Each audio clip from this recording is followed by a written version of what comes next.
রাজধানী সদরঘাট থেকে কিছুটা পেরোলেই শ্যামবাজার, আর শ্যামবাজারের জোড়া ঘাটেই চলছে এরকম ট্রলারে করে সরস্বতী প্রতিমার বেচা বিক্রি।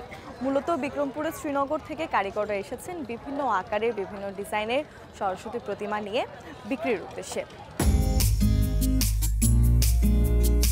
সরস্বতী পূজা ঘিরে এই প্রতিমা নির্মাণের কাজ চলছিল গেল ৩ মাস ধরে। কেবল পুরান ঢাকার বাসিন্দাই নয়, রাজধানীর নানা প্রান্ত থেকেই আসছেন ক্রেতারা। যেহেতু আমরা বাসায় পূজা করি, স্পেসটা একটু কম, তা বর্ষা প্রতিমা খুঁজেছি আর 1 নাম্বার। আর 2 নাম্বার হলো শাড়ি পরানো, মাটি দিয়ে শাড়ি পরানো, আলাদা শাড়ি পরানো না, মাটি দিয়ে শাড়ি পরানোর প্রতিমা খুঁজেছি। আমারটা ভালো লাগে। অনেকে এসেছেন পরিবার নিয়ে এই ভাসমান ট্রলারে দেবীর প্রতিমা দেখতে।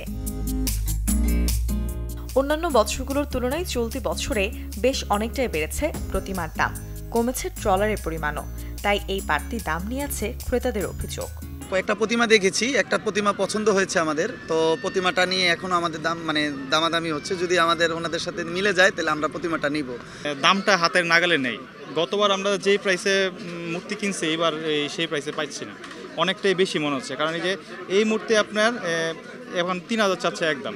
গতবার আমাদের এর থেকে বড় মূর্তি আমরা 1800-1900 নিয়ে গেছি।